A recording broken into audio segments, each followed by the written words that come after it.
আল্লাহ নিজ হাতে বানালেন এবং নিজে থেকে রূহ ফুঁকে দিয়েছেন। ওয়ানাফাখতু ফিহি মির রূহি, কোরআনের আয়াত, রূহ ফুঁকে দিয়েছেন। সবাইকে বললেন সেজদা করো, সবাই সেজদা করলো, ইবলিস সেজদা করলো না। তখন ইবলিস বলল যে ওকে আমার উপরে শ্রেষ্ঠত্ব দিলে আমাকে সুযোগ দাও, আমি ওকে তোমার পথে থাকতে দেবো না।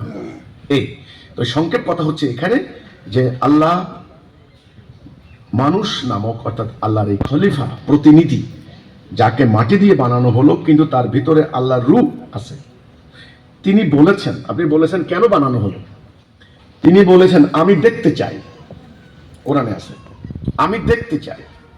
এই যে তার ইচ্ছা হলো, কেন হলো সেটা অন্য কথা। আমি দেখতে চাই আমার রূহ ধারণ করে যাদেরকে আমি নিজ হাতে বানালাম, স্বাধীন ইচ্ছা শক্তি, যেটাকে বলা হয় ফ্রি উইলনেস, স্বাধীন ইচ্ছা শক্তি সম্পূর্ণ একটা সৃষ্টি, কাউকে স্বাধীন ইচ্ছা দেওয়া হয়নি। এই একটা সৃষ্টিকে আমি করলাম, আমি দেখতে চাই তারা কি করে, তারা আমার দেওয়া গাইডলাইন অনুসরণ করে নাকি ইবলিসের প্ররোচনায় প্ররোচিত হয়। এই উত্তরটা আমি পেয়েছি এখানে। আল্লাহ বলছেন আমি দেখতে চাই। এখন এবার আমি যদি আধ্যাত্মিক লাইনের, মারেফতি লাইনের অনেক উত্তর আছে, পুরো কোরআনকে যদি আপনি দেখেন তাহলে আপনাকে ইসলাম সম্পর্কে কম্প্রিহেন্সিভ কনসেপ্টটা খুব ইম্পর্টেন্ট। একটা হাতিকে যদি আপনার আলাদা আলাদা দেখেন, যেমন 5 জন অন্ধের মতো হাতি দেখা, তাহলে লেজকে বলবে চাবুক, সুরকে বলবে অজগর। তো এই জন্য যিনি দৃষ্টিবান তিনি পুরো হাতিটাকে যখন দেখবেন এক দৃষ্টিতে, তখন পূর্ণাঙ্গ ধারণা হবে হাতি সম্পর্কে। এটা কান, এটা হলো তার মশামাছি তাড়ায়, এটা পা, এটা দিয়ে হাঁটে, এটা সুর, এটা দিয়ে খায়, এটা লেজ, এটা দিয়ে মানে এ কাজ করে। তো কাজেই পুরো হাতির উদ্দেশ্য কি, লক্ষ্য কি, এটা পরিষ্কার হয়ে যাবে। ঠিক তেমনি ইসলাম সম্পর্কে সম্মুখ ধারণা, ওভারঅল আইডিয়া, কম্প্রিহেন্সিভ কনসেপ্ট না থাকলে মানে সংক্ষিপ্ত বিভিন্ন টুকরা টুকরা মানে পাজলের মতো মিলান যাবে না এগুলি। তো যাই হোক, এখন আধ্যাত্মিক বা মারেফতি উত্তর যদি আমি দিয়ে থাকি, সেখানে আল্লাহ বলছেন সিবিগাত আল্লাহ, আল্লাহর রঙে রঙিন হও, নিশ্চয়ই আল্লাহর রঙে তো শ্রেষ্ঠ। আল্লাহ বলছেন আল্লাহর রঙে রঙিন হও। এলে আমি কিন্তু আধ্যাত্মিক লাইনে কথা বলছি। তাহলে আল্লাহর রংটা কি? আপনারা জানেন যে আল্লাহর সিফত, আল্লাহর সিফত কি? তিনি রহমান, তিনি রহিম, তিনি দয়াময়, তিনি করুণাময়, তিনি প্রেমময়, তিনি গফুরুর রহিম, তিনি আজিজুল গফুর। এগুলি তার সমস্ত সিফত। হ্যাঁ, অনেক বলে 99, 100। আমার পার্সোনাল ওপিনিয়ন, আল্লাহ দেখতে চান তার এই গুণাবলীগুলি এই বিশ্বজাহানে প্রকাশ করার মতো একটা মাত্র সৃষ্টি, সেটা হলো আদম। কারণ এই আল্লাহর রং তাহলে কি? তো কাজে এই উত্তরটা আমি শুধু সংক্ষেপে তো দিলাম, অনেক দীর্ঘ আলোচনা, আমি আর সেদিকে যাচ্ছি না, আপনাদের সময় কম।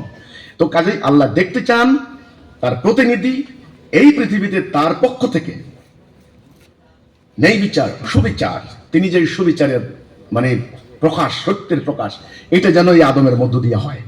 এই জন্য তিনি স্বাধীন ইচ্ছা শক্তি সম্পন্ন একটা প্রতিনিধি বানালেন। এই হলো উত্তর, তিনি দেখতে চান। 2 নাম্বার, আপনারা ইসলামী দলগুলোকে ঐক্যবদ্ধ করতে পারলেন না, জাতিকে কিভাবে ঐক্যবদ্ধ করবেন? দেখেন, ঐক্যবদ্ধ কে হবে কে হবেন না, এটা প্রতিটা মানুষের স্বাধীন ইচ্ছা শক্তি। দেখেন, মানুষ স্বাধীন ইচ্ছা শক্তি পেয়ে অ্যাকসেপ্ট করা অথবা ডিনাই করার স্বাধীনতা পেয়ে আল্লাহকে পর্যন্ত অস্বীকার করে ফেলছে। আল্লাহকে পর্যন্ত দেয়ার ইজ নো গড, আল্লাহকে পর্যন্ত অস্বীকার করে ফেলছে। তো কাজেই আমরা চেষ্টা করব, আমাদের একটা আত্মবিশ্বাস আছে, কনফিডেন্স আছে, যারা মোমেন্ট, যারা সত্য চান, তারা অতি দ্রুত ঐক্যবদ্ধ হয়ে যাবেন। ইসলামী দলগুলির মধ্যে 2 ধরনের লোক আছে, আমি এটা বলছি ব্যর্থহীন কণ্ঠে বলতে চাই। 2 ধরনের লোক আছে। এক ধরনের লোক সত্যিকার অর্থে ওরা ইসলাম চান, ইসলামকে ভালোবাসেন, ইসলামের আইন প্রতিষ্ঠা করতে চান, আল্লাহর জন্যই তারা কাজ করছেন। আরেক ধরনের লোক আছেন যারা আসলে ক্ষমতা, এদের কাছে আওয়ামী লীগও কি, বিএনপিও কি, জাতীয় পার্টি কি, জামাতও কি, এনসিপিও কি, অথবা আপনার হলো চরমনাইও কি, এরা মেম্বার হবে, চেয়ারম্যান হবে, এমপি হবে, কিছু না হোক একটা বাজারের প্রভাব সৃষ্টি করবে, কিছু না হোক একটা মসজিদের কমিটি দখল করবে, কিছু না হোক একটা মসজিদের ইমাম হবে, কিছু না হোক একটা মাদ্রাসা চাকরি হবে, ব্যাংকে চাকরি হবে। এই অর্থাৎ ইসলামী দলগুলির মধ্যে 2 ধরনের লোক থাকবে। আছে, আমি বিশ্বাস করি এটা, কারণ আমার আন্দোলন তাইলে এত হাজার হাজার লোক কোথা থেকে আসলো, বিভিন্ন সংগঠন থেকে আসছে। তা কাজেই যারা আল্লাহকে চাচ্ছেন, আল্লাহর রেজাবন্দি চাচ্ছেন, আল্লাহর সন্তুষ্টি চাচ্ছেন, কোনো দুনিয়ার কোনো স্বার্থ চাচ্ছেন না, আমি আশা করি আমাদের এই আন্দোলন, এই ডাকে সেই সত্যনিষ্ঠ, সেই আল্লাহর প্রিয় বান্দাগুলি অতি অচিরেই ঐক্যবদ্ধ হয়ে যাবেন।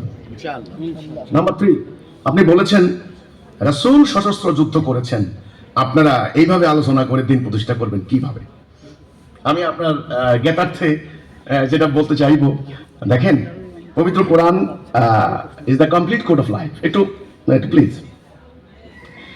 এখানে যুদ্ধ নীতি যেমন আছে, পররাষ্ট্র নীতিও আছে, আপনারা জানেন, সবই জানেন। এই যে কোরআনের দুটি শব্দ আছে, জেহাদ এবং কেতাল। জেহাদ শব্দটার মিনিং আলাদা, কিতাল শব্দটার মিনিং আলাদা। কিতাল মানে অস্ত্র নিয়ে যুদ্ধ। এই দুটি ব্যাপারের, দুটি বিষয়ের প্রায়োগিক ক্ষেত্র, কন্ডিশন দুই রকম, সেম নয়, যদিও সম্পর্ক আছে।